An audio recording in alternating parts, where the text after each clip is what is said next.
Experience senior living inside Chennai from Elements starting at rupees 85 lakhs. Call 9790399039. நாடு சுதந்திரம் அடைந்த காலம் தொட்டு பள்ளிகளில் செயல்பட்டு வரும் வகுப்பறைகளின் வடிவமைப்பை மாற்றியமைக்க பள்ளிக்கல்வித்துறை இயக்குனர் உத்தரவிட்டுள்ளார். சதுர வடிவில் வகுப்பறைகள் இயங்கி வந்த நிலையில் அதனை மாற்றி ப வடிவில் அமைக்க வேண்டும் என்று பள்ளிக்கல்வித்துறை இயக்குனர் உத்தரவிட்டுள்ளார். காலம் காலமாக பள்ளிகளில் வகுப்பறைகள் என்பது பெஞ்சுகள் சதுர வடிவில் அமைக்கப்பட்டிருக்கும். மாணவர்களுக்கு முன்பகுதியில் நின்று ஆசிரியர் பாடம் நடத்துவார்.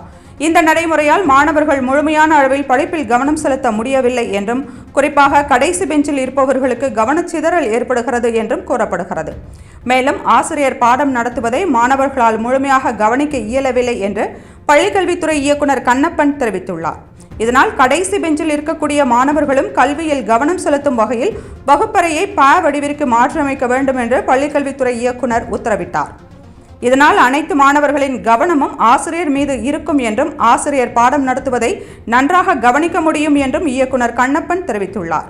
வகுப்பறைகள் பெரிதாக இருக்கக்கூடிய பள்ளிகள் மாணவர்கள் குறைவாக இருந்தால் அந்த அறைகள் போன்றவற்றை புதிய வடிவமைப்பிற்கு மாற்ற வேண்டும் என்று பள்ளிக்கல்வித்துறை இயக்குனர் தெரிவித்துள்ளார். இயக்குனரின் இந்த உத்தரவு உடனடியாக அமலுக்கு வருவதால் ஜூலை 14ஆம் தேதி முதல் ப வடிவிலான மாற்றப்பட்ட புதிய வகுப்பறைகள் பெரும்பாலான பள்ளிகளில் இருக்கும் என்று எதிர்பார்க்கப்படுகிறது. பள்ளிக்கல்வித்துறையின் இந்த நடவடிக்கை மாணவர்களின் கற்றலில் எத்தகைய மாற்றத்தை கொண்டு வரும் என்பது வரும் காலங்களில்தான் தெரியவரும். கேரள அரசு முன்னெடுத்திருந்த இதே நடவடிக்கையை தமிழக அரசும் பின்பற்றியுள்ளது.